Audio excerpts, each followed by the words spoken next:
Indonesia Menyapa Malam.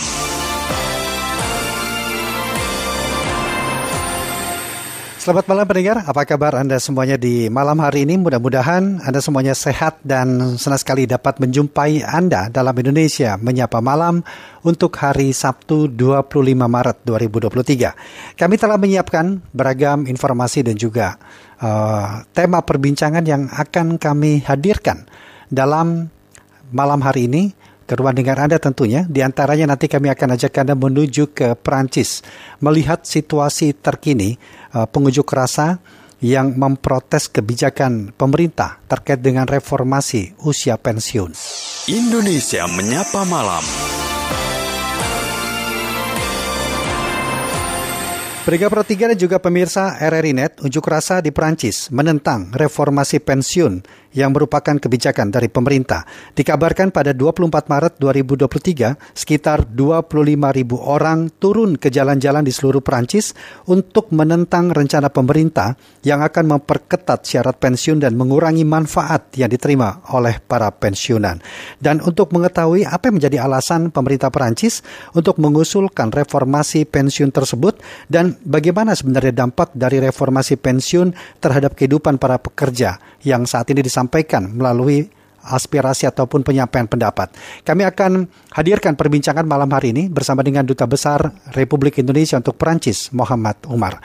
Pak Muhammad Umar, selamat malam waktu Jakarta. Selamat siang waktu Paris. Iya, kabar baik Pak Dubes ya? Alhamdulillah. Baik Pak Muhammad Umar, mungkin bisa disampaikan kepada kami saat ini suasana di sana bagaimana Pak? Suasananya dingin, tanda kutip ya, dari amatian. Kemarin tanggal 23 ada demo besar, dan hari ini banyak penjagaan ketat dan penutupan ruas-ruas jalan tertentu. Karena ada juga pengumuman dari pihak serikat-serikat buruh yang didukung partai oposisi untuk melakukan demo besar lagi pada tanggal 28 Maret nanti, Mas. Oke, jadi sudah ada diumumkan tanggal 28 serikat buruh ini juga akan melakukan aksi serupa seperti pada tanggal 23 waktu setempat, begitu Pak Umar ya? Betul. Baik, sebenarnya apa yang menjadi alasan pemerintah Perancis untuk mengusulkan kebijakan reformasi pensiun ini, Pak? Jadi pertimbangan pemerintah mengusulkan rancangan undang-undang perpanjangan usia pensiun ini adalah mengenai kekhawatiran defisit APBN-nya karena usia yang makin panjang, harapan hidup makin baik sehingga lebih banyak jumlah pensiunan yang harus ditanggung oleh mereka yang bekerja atau membayar pajak. Jadi dikhawatirkan angka yang harus disokong oleh anggaran belanja pemerintah akan makin besar. Oleh karenanya diusulkan untuk stabilitas keuangannya yang diperkirakan akan makin parah itu nanti 2030 itu dengan RUU perpanjangan batas usia pensiun dari 62 ke 64 tahun. Gitu alasannya. Nah, bagi buruh sendiri melihat apa dampaknya bagi mereka jika reformasi pensiun ini akan menjadi suatu kebijakan nantinya, Pak? Ya, jadi kebijakan, jadi undang-undang, Mas. Mereka yang sudah bekerja, katakanlah menjelang pensiun, misalnya usia 57, 58, berharap sudah berencana malahan dalam 2 tahun akan menikmati pensiunnya. Tapi dengan undang-undang ini kalau diterima, undang-undangnya disahkan, maka dia harus bekerja lagi ditambah sampai 64 tahun untuk bisa menikmati pensiunnya. Kira-kira begitu. Bagi yang muda, bagi yang belum masuk angkatan kerja, artinya kesempatan masuk angkatan kerjanya pun akan tertunda karena akan ada perpanjangan usia pensiun. Selain kondisi umum, ekonominya masih sulit. Inflasi cukup tinggi, harga bahan pokok, pangan terutama, itu juga naiknya cukup tinggi. Inflasinya sampai 14% harga pangannya.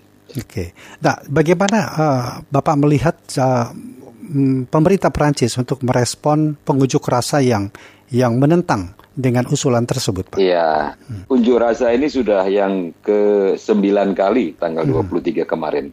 Sejak Januari dilakukan sejak RUU ini dibahas.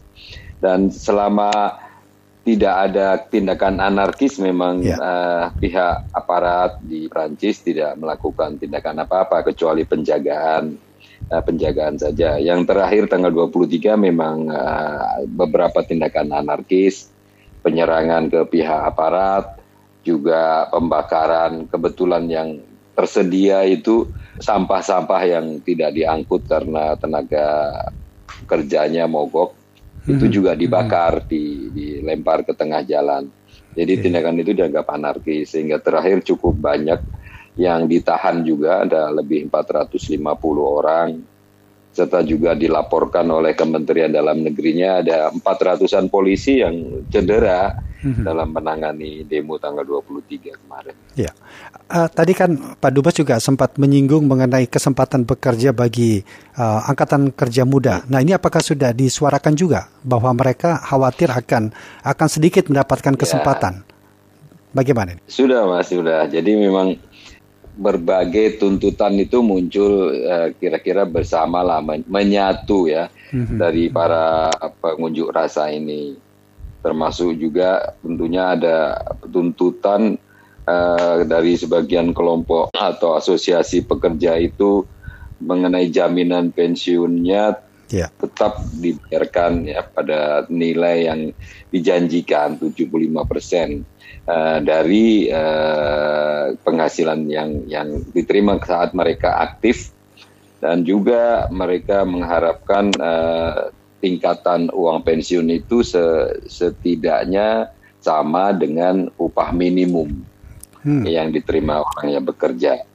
Jadi kira-kira beberapa tuntutannya semacam itu, serta juga mereka ingin pengakuan terhadap bidang-bidang kerja yang secara fisik menuntut tenaga yang ekstra, tenaga kasar lah.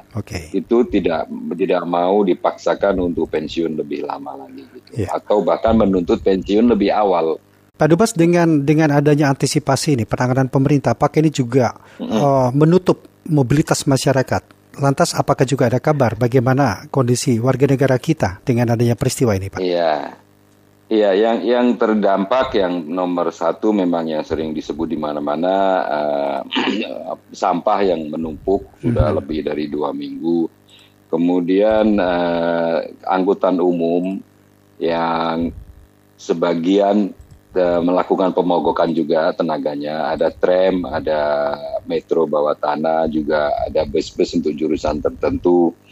Serta juga beberapa delivery atau kiriman bahan bakar di beberapa pom bensin itu terkendala karena buru-buru di beberapa kilang melakukan pemogokan.